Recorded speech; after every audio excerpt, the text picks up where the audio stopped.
Welcome back to Steve Robb Reviews. Today's review is all going to be about Chevy versus Ford. These are my two Ford key fobs from my 2010 Ford F-150, and these are two key fobs that I have for my 2021 Silverado. And I leave them in these pouches. And on the 13th of January, I went to use my remote. Didn't work. So I went in my cupboard and I got this one out. I figured, okay, I'll try this one. Well, it didn't work either. Turns out both of these batteries were dead. So what did I do? I was lucky enough to have a spare. So I usually carry these ones here for my my digital calipers and that kind of stuff. So I put this in, and this is from the 13th, so it's a spare one of these. So I put it in here because when you take a look at a 2021 and the key fob goes dead, 2.5 years old, compared to my Ford that's 14 years old, original batteries in these key fobs. But there's a huge difference between this technology and this technology. This technology just opens up your door, sounds an alarm if you want, and locks your door. That's all it does. These remotes, which are similar to all the newer vehicles today that don't have any ignition key. See the ignition key here. There's no ignition keys on most new vehicles. This communicates with your vehicle all the time.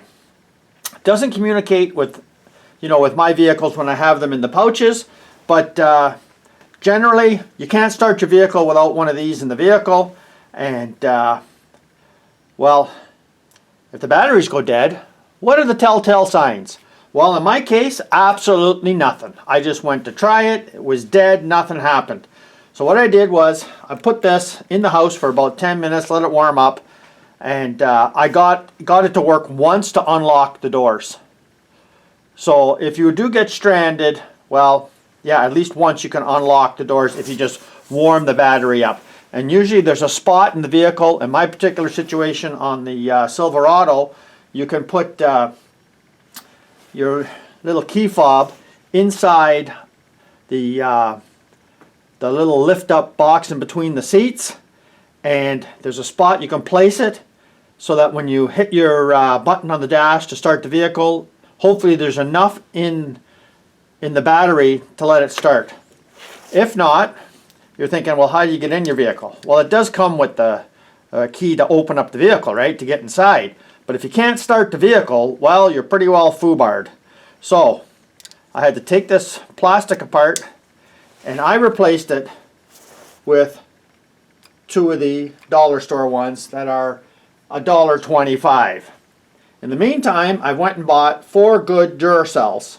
These here were $12 for 4. This here is 3 for $1.25. Now,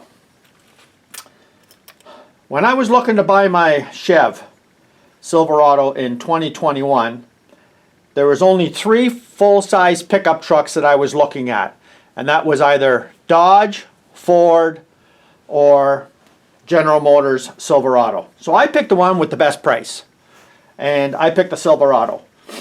Now, Toyota is still being sold in Canada. Toyota makes an awesome pickup truck, but I predict that they are going to be no longer being sold in Canada coming up in the next couple of years. And they're going to go the same way as Nissan. Nissan hasn't sold their Titan in Canada since 2021. And they're lucky if they can even keep in production by, I would say, 2027. Lucky if they even have that plant even still running by then. Because I believe Toyota is going to go the same way as Nissan. And that's why I didn't even look at Toyota, because I don't think they're going to be building Toyota pickup trucks in the future. They just don't sell enough. when Nissan was in trouble, and they still are in trouble. Their sales have plummeted to the point where they don't even export into Canada after 2021. So I mean, when you only sell a couple of hundred trucks in all of Canada, you know, that's a rounding error for the big three, right? And the plant down in Texas that builds a Toyota truck, both of them are great trucks. The Nissan and the Toyota are great trucks. But Toyota's going down the same road as Nissan, where their sales figures are just like not where they should be. I mean, they're lucky if they're going to make 125,000 pickup trucks in that Texas plant. And so that's the reason why in 2021, I was only looking at the Ford, the Chev, and the Dodge, because the last thing you want to do is buy a truck that's not made anymore or sold anymore in your country. Try to get parts and service for it. I mean, that's something that over time, yeah, it's a huge problem. So I stayed away from the Toyota, and of course, we have no option in Canada. You can't even buy a Nissan if you wanted one anyways. So a lot of people are thinking about buying a newer vehicle, and you get these type of key fobs that talk to your vehicle.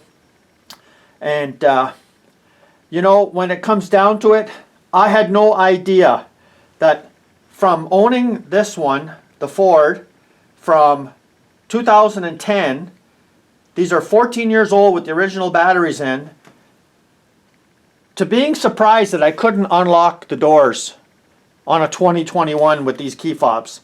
I had no idea that the batteries would die that fast. And that's what we're dealing with today, is these are communicating almost like computers. So, you know, it's so smart that if you leave one of these in your vehicle, you can't lock your door. You leave one of these in your vehicle, yeah, you lock your door all you want. It doesn't even know that it's there. But you try and leave one of these in your vehicle, it's communicating with the vehicle all the time. You can't lock your door. And if you don't have one of these, well, you ain't starting your vehicle. So I was surprised that with this one here, never being used once, still died at the same time as this one. So whether you use them or not, they are drawing power consistently. I'm lucky that I got 2.5 years out of it. I did some investigation, and a lot of people are finding that if it's used a lot, 1.5 to 2 years, and at most 2 to 3 years maximum. So I mean, I thought that was incredible. And so I'm going to run with these cheapies for now. I already got them installed. I'm going to see how long they last compared to the Duracell. And I know that the original lasted me 2.5 years. We'll see how far it goes with these Sunbeam dollar store ones. And I'll report back in the future. And then I'll probably replace them with the Duracells, which is probably going to give me another 2.5 years, the same as the factory. So I just thought I'd bring that up today for anybody thinking about buying a new vehicle. And if you're thinking about buying a new full-size pickup truck, think about whether they're going to be in business or not. Because a lot of people would have never guessed that Nissan would fold up and not ship their trucks to Canada. And the way the sales figures are going for Toyota, it's the same way. So I mean, a lot of people are not buying a Toyota pickup truck because they're thinking the same thing. That in a couple of years, they're no longer going to sell them in Canada. Now where are you for parts and service and everything else? So in Canada, it's the big three, GM, Ford, and Dodge. And they outsell Toyota and Nissan like 10 to 1. So when it comes down to looking at production numbers, yeah, it's your choice in Canada is GM, Ford, or Dodge. Toyota is still around. I would recommend anybody buy one, but if they go under, you're going to be searching for parts in another 5, 6 years or 7 years, you know, looking for one, because they don't have to guarantee parts anymore for 10 years like it did years ago.